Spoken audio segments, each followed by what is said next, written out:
Bonjour, dans l'épisode précédent, je vous avais promis une démonstration des capacités de restauration de Kaspersky Security Center. En effet, on nous pose régulièrement les questions suivantes. J'ai un Security Center depuis quelques années déjà et je souhaite changer ma base Microsoft SQL pour une plus performante et une plus récente, ou je souhaite changer de serveur et passer d'un serveur physique à un serveur virtuel, ou encore passer d'un Security Center vu uniquement sur le réseau à un serveur d'administration dans le cloud. Comment faire cela? Et bien sûr, sans rien perdre. Pour illustrer cela, nous allons ici combiner les difficultés puisque nous allons passer d'une sauvegarde réalisée avec un serveur Windows 2012 R2 et une base SQL 2014 standard pour restaurer sur une machine différente avec un système d'exploitation Windows 10 et un Security Center standard de base, c'est-à-dire avec le SQL 2014 Express Edition.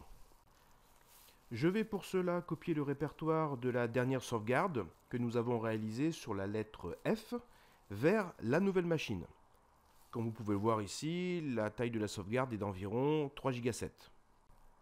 Bien évidemment, si vous ne souhaitez pas réinstaller les agents de communication, pensez à utiliser la même adresse IP ou le même nom NetBIOS ou DNS que le serveur de sauvegarde sur le nouveau PC où vous allez restaurer. Comme vous pouvez le voir ici, j'ai copié la sauvegarde sur le bureau de ma machine de test Windows 10. Je vous rappelle au passage que Security Center 10 peut en effet être installé sur une station de travail, même si bien sûr en termes de performance ce n'est pas l'idéal. Pour rappel, vous trouverez la liste des OS supportés à l'adresse qui s'affiche à l'écran. Les propriétés du serveur SQL nous confirment ici que l'installation de ce Security Center est toute fraîche, puisqu'il n'y a absolument aucune donnée dedans. Nous allons donc quitter pour lancer sans plus attendre l'utilitaire de restauration.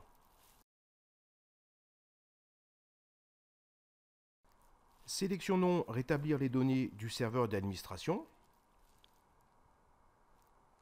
Puis pointons sur la restauration qui se trouve sur le bureau. N'oubliez pas de taper le mot de passe si vous en avez mis un, sinon vous aurez bien sûr une erreur comme ici.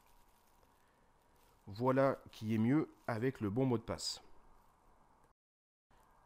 J'ai accéléré volontairement la phase de restauration pour ne pas perdre de temps, mais sachez qu'en temps réel, celle-ci a pris à peu près 5 minutes.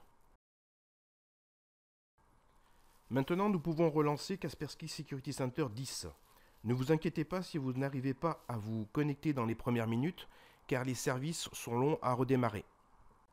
Vous risquez donc d'avoir ce type de message à l'écran. Patientez donc quelques minutes et relancez.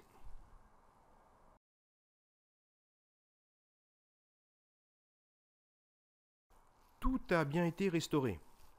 Que ce soit l'arborescence, les stratégies, les tâches, bien sûr les PC et les serveurs, les paquets d'installation, les catégories d'applications, les inventaires, les licences, la liste des vulnérabilités, etc., etc. Tout est bien présent. En conclusion, cette fonctionnalité est très puissante et rapide. Indispensable, elle nécessite que quelques réglages, comme nous l'avons vu dans l'épisode précédent. Merci et à bientôt pour une autre vidéo.